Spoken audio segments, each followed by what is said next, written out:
বলতেছি না, একটু ইঙ্গিত দিতেছি, সামান্য ইঙ্গিত। এইবারে জিবরাইল আমিন বুরাক নবী নিয়ে আসলেন। আয়েশা দেখে নবী আমার ঘুমন্ত অবস্থায় রয়েছেন, মাথার পাশে দিয়ে যায়, পা খোলা রয়েছে, পার পাশে দিয়ে যায়, মাথা খোলা রয়েছে। কেমন করে নবীজিকে ঘুম থেকে ভঙ্গ করবে? আপনারা কেউ যাইবেন না ইনশাআল্লাহ। আমি সময়ের মধ্যে শেষ করার চেষ্টা করবো ইনশাআল্লাহ। মুহতারাম দোস্ত আজিজ, জিবরাইল আমিন পায়ের দিক দিয়ে তালাশ করতে করতে ঘুম থেকে কেমনে জাগাইবে চিন্তা করতেছে, ঘুম কেমনে ভঙ্গ করবে। কিন্তু আমরা ভিতরে একটা অবস্থা আসেনি। আমরা মেসাব যদি কোনো ঘুমাইয়া থাকবে, আপনার মুয়াজ্জিন সাহেব যদি ঘুমাই, আপনারা ঘরে দরজা ভাঙি লাইবা, ও মেসাব উঠে রাখতে লাগি, নামাজের সময় যায় না। হাসান হযরত জিবরাইল আমিন কেমন করে জাগাইবেন? উপায়হীন হইয়া হযরত জিবরাইল আমিন দয়ার নবী মায়ার নবীর পা মুবারকের পাশে বসে গেছে। বৈশা আস্তে আস্তে করে জিহ্বাখানা বাহির করলেন। জিহ্বা দিয়ে এমন করে পায়ের মধ্যে একটু নাড়াচাড়া করে, ঠান্ডা লাগছে। নবীজির ঘুম ভেঙে গেছে। তাকায় দেখে পায়ের পাশে দিয়ে জিবরাইল আমিন বসে। আল্লাহর নবী ফাল দিয়ে উঠে বসছে। এই ভাই জিবরাইল, কি করছো? জিবরাইল আমিন ডাক দিয়ে বলছে, ইয়া রাসূলুল্লাহ, ইয়া হাবিবাল্লাহ, নবী গো, আমি জিবরাইল যদি জানতাম আপনার পায়ের নিচে তো দামি মূল্যবান বস্তু আছে, ওগো নবীজি, আমি জীবনটা আমার কাটাইয়া দিতাম আপনার পায়ের নিচে। সুবহানাল্লাহ। কিন্তু ওইদিকে যাই না, আল্লাহর নবীকে বুরাকে নিয়ে কিছু দূর যাওয়ার পর আল্লাহর নবী সাল্লাল্লাহু আলাইহি সাল্লামের নাকের মধ্যে একটু খুশবু, একটু গন্ধ, একটা গ্রান আসছে। সুবহানাল্লাহ। আমরা আমার ভাইজান যদি আতর লাগাইয়া যায় আর আপনারা যদি পাশে রয়ে যান, আপনারা নাকে গন্ধ হইব না।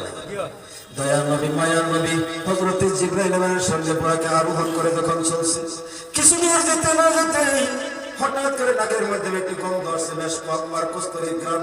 সুবহানাল্লাহ। নবী আমার ডাক দিয়া কয়, ভাই জিবরাইল, আমি নবী কি জান্নাতে আইসা গেলাম নি? জিবরাইল ডাক দিয়া বলছে, ইয়া রাসূলুল্লাহ, ইয়া হাবিবাল্লাহ, নবী গো, আমাদের মাথার উপরে 7টা আসমান রয়েছে, এখন মাথার উপরে প্রথম যেটা আসমান, এটাই আমরা এখনো পাড়ি দেই না। এরপরে আরো 6 আসমান, এইগুলি পাড়ি দেওয়ার পরে আল্লাহর জান্নাত। সুবহানাল্লাহ। আল্লাহর নবী কয়, তাহলে আমার নাকের মধ্যে গন্ধ হইল কিতা? বেশ কমবার আতরের গন্ধ, আমি জান্নাতের গন্ধ পাইতাম। কাঁদতে জিবরাইল আমিন কয়, ইয়া রাসূলুল্লাহ, ইয়া হাবিবাল্লাহ, মনে আসেনি ওই যে মাটির নিচে দাফন করে রাখছিল, মনে আসেনি? ভাই গো, অন্তরের কান দিয়ে শুনবে, দুনিয়ার জমিনে বসন্ত বেমার হয় কিনা, কলেরা বেমার হয় কিনা, ডায়রিয়া বেমার হয় কিনা, করোনা বেমার হয় কিনা, আল্লাহ পাক রব্বুল আলামিন ওই দুনিয়ার জমিনের মধ্যে যখন বেমার আজার হয়, আল্লাহ রাব্বুল আলামিন দুনিয়ার জমিনের মধ্যে আল্লাহর আকাশ থেকে, জান্নাত থেকে একটি বাতাস, একটি হাওয়া দুনিয়ার জমিনে পাঠায়। আর দুনিয়ার জমিন থেকে ওই যে হাওয়াটা, ওই যে হাড্ডিটা ছিল, এই হাড্ডিটার থেকে একটা হাওয়া উপর দিকে ওঠে। জিবরাইল আমিন ডাক দিয়া বলতেছেন, ইয়া রাসূলুল্লাহ, ইয়া হাবিবাল্লাহ, নবী গো, আজ থেকে 2000 বছর আগে, কত বছর? আজ থেকে 2000 বছর আগে ফেরাউন নামের একজন বাদশা ছিল, নিজেও সে আল্লাহ দাবি করেছিল। ওই ফেরাউনের দরবারে একজন বান্দি ছিল, 2 জন তার সন্তান ছিল। এই বান্দি বাদশা এবং সন্তান দুইটাকে গরম তেলের মাধ্যমে ভাইজা তার হাড্ডিগুলি প্যাকেট করে দুনিয়ার জমিনে দাফন করে রাখছিল। ও নবীজি, আপনি শুনে নেন গো, দুনিয়ার জমিনের মাধ্যমে যখন কলেরা, ফেরা, বসন্ত বেমার আজার আসে, করোনা বেমার আসে, অন্যান্য বেমারগুলি যখন আসে, আল্লাহর জান্নাত থেকে সোজাসুজি হাড্ডির দিকে একটা বাতাস আসে, আর ওখান থেকে একটি হাওয়া বাতাস উপর দিকে উঠে। এই দুইটা হাওয়া বাতাস একসঙ্গে গিয়ে মিশ্রিত হয়, মিশ্রিত হইয়া তামাম পৃথিবীর কোনায় কোনায় ঘুরে, যার কারণে আল্লাহ পাক রব্বুল আলামিন বেমার থেকে আমাদেরকে নিরাময় করে। সুবহানাল্লাহ।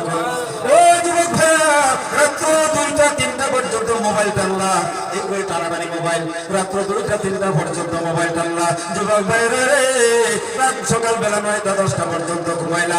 এই ঘুমানোর পর ব্রাশ হাতে নিয়ে, লঙ্গিটা উল্টা নিয়ে ফিশারির পারে পারে দিয়ে ব্রাশ করো। মানুষকে দেখাও তো দেখো, আমার মতো বদমাইশ নামাজ তো করে নাই দূরের কথা, বেলা 10টার সময় কলগেট ব্রাশ মারি। সত্য না মিথ্যা? একটু চিন্তা করার দরকার আছে। এইটা না করবো না আজকের থেকে। আমার যুবক ভাইদের কাছে হাত বাড়ায়া, পা ধরে বলি, যদি মনে হয় পাটা বাড়াইয়া দাও, আমি মৌলানা সাইদি সাহেব তোমার পায়ের মধ্যে হাত রাখে বলে যাই, অনুরোধ করে যাই যুবক ভাইয়েরা, ওই টাইমটা মোবাইলে না কাটাইয়া আল্লাহর ইবাদতের মধ্যে কাটাও। ওই সময় আমাদের মসজিদে যখন আজান চলে, ফজরের আজান চলে, এই সময় পশ্চিম দিক থেকে কেবলাত হইতে একটু রিম রিম হাওয়া বাতাস আসে। এই হাওয়া বাতাসটা যদি আপনার শরীরে লাগে, খোদার কসম, খোদার কসম, খোদার কসম, এই বিশাল মাহফিলকে সাক্ষী রেখা, হাদিস কোরআন সম্মুখে রেখা, আলিম ওলামাকে সাক্ষী রেখা, আমি মাওলানা সাইদি সাহেব বুকে হাত দিয়ে বলতেছি, এমন শক্ত কঠিন ব্যাপার আপনাকে কোনোদিন গ্রাস করবে না, করবে না, করবে না। সুবহানাল্লাহ। আজকে সেই ব্যবস্থা বিচার আমাদের মধ্যে নাই। আমরা চাই